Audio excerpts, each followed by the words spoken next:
ఎత్తైన భవనాలు వ్యాపార సముదాయాలతో కిక్కిరిసిపోయే భాగ్యనగరం. నగరంలో ఖాళీ స్థలం కనిపించిన మహాభాగ్యమే.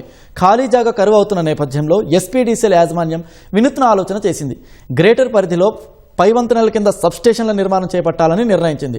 రాష్ట్రంలో తొలిసారిగా ఈ తరహా ప్రయోగానికి శ్రీకారం చుట్టామని చెబుతున్న ఎస్పీడీసీఎల్ సీఎండీ జితేష్ పాటిల్తో మా ప్రతినిధి శ్రీపతి శ్రీనివాస్ ముఖాముఖి. హైదరాబాద్లో జాగాలు కరువైపోయినాయి. అందుకే ఫ్లైఓవర్ల కింద సబ్ స్టేషన్ల నిర్మాణానికి ఎస్పీడీసీఎల్ యాజమాన్యం ఒక కొత్త ఒరవడికి శ్రీకారం చుట్టింది. ఈ ఫ్లైఓవర్ల కింద సబ్ స్టేషన్ల నిర్మాణం అనేది ఎట్లా జరుగుతుంది, ఇప్పటివరకు ఎన్ని జాగాలని గుర్తించారు, దీనికి సంబంధించినటువంటి డీటెయిల్స్ అడుగుదాం. మనతో పాటు SPDCL CMD Jitesh Patil sir ఉన్నారు. సార్, ఇప్పటివరకు మనము ఈ సబ్ స్టేషన్లు ఎన్ని గుర్తించారు సార్ ఈ ఫ్లైఓవర్ల కింద నిర్మాణం చేపట్టి? బట్టి విక్రమార్క గారు రివ్యూ చేసేటప్పుడు అడిగారు యాక్చువల్లీ మనకి ఫ్యూచర్ ప్లాన్స్ ఏమున్నాయి. సో మేము ఆయనకి ఎక్స్ప్లెయిన్ చేసాము దట్ మనకి జాగాలు కోరుతా ఉన్నాయి. సో ఈ సబ్స్టేషన్స్ మనము ఫ్లైఓవర్స్ కింద చేస్తే ఎట్లా ఉంటుందో we are thinking about it. So ఆయన మాకు చాలా ఎంకరేజ్ చేశారు దట్ ఎస్ మీరు అట్లా స్టడీ చేసి మీరు ఒక నిర్ణయం తీసుకోండి అని ఆయన ప్రోత్సాహం ఇచ్చారు. సో వెంటనే hour teams have started the work. అంతా సర్వే చేసుకొని మేము 5 జాగాలు ఇట్లా మేము చూసాము. దీని ద్వారా ఏమవుతుందంటే ఇప్పుడు హైదరాబాద్లో సబ్స్టేషన్స్ ఎక్కడైనా మనం కట్టాలంటే minimum we need 800 to 1000 square yard. కానీ మన అందరికీ తెలుసు హైదరాబాద్లో ఎంత ల్యాండ్ రేట్స్ అయిపోయినాయి.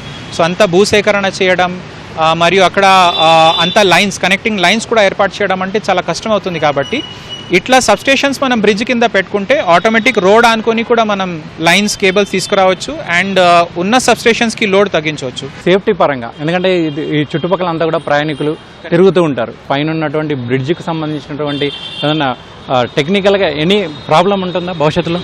సో అట్లాంటివి ఏం ప్రాబ్లమ్స్ లేవు. ఎందుకంటే దాంట్లో 2 విషయాలు.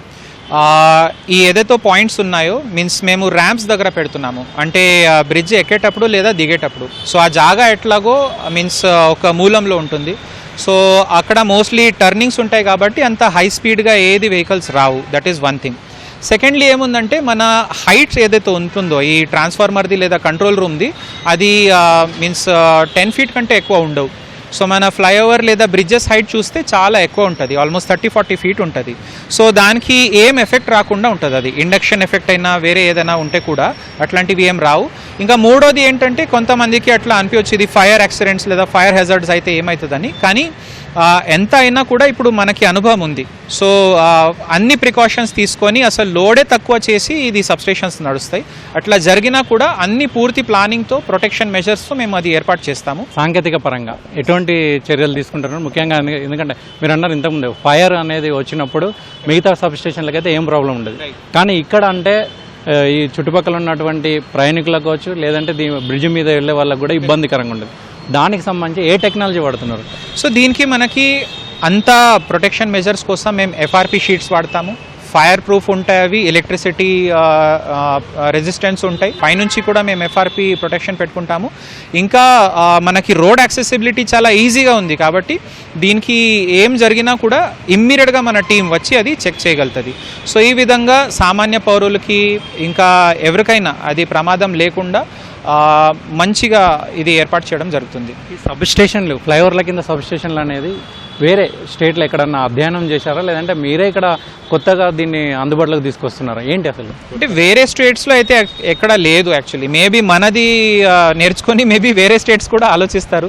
So that is the what you say, ఇదంతా మన TGSPDCL ఇది brand of Telangana, initiative of our TGSPDCL engineers. Thank you. ఇది మొత్తానికి అయితే హైదరాబాద్లో జాగాల కొరత అనేది చాలా ఎక్కువగా ఉంది, జాగాల రేట్లు కూడా ఎక్కువగా ఉన్నాయి. ఫ్లైఓవర్ల కింద ఉన్నటువంటి ఖాళీ స్థలాన్ని దాన్ని అందుబాటులోకి తీసుకొచ్చి అందులో సబ్స్టేషన్ల నిర్మాణం చేపట్టాలనే నూతన నిర్ణయానికి వచ్చామంటున్నారు. రాష్ట్రంలో ఇతర రాష్ట్రాల్లో కూడా ఎక్కడ లేదు, కేవలం తెలంగాణ రాష్ట్రంలోనే ఇక్కడ ఉన్నటువంటి ఇంజనీర్ల ఆలోచన విధానం వల్లనే ఇక్కడ ఈ సబ్స్టేషన్ల నిర్మాణానికి నాంది పలకమని SPDCL CMD Jitesh Patil sir అంటున్నారు. కెమెరామెన్ కేవీరావుతో శ్రీనివాస్, ఈటీవీ న్యూస్, హైదరాబాద్.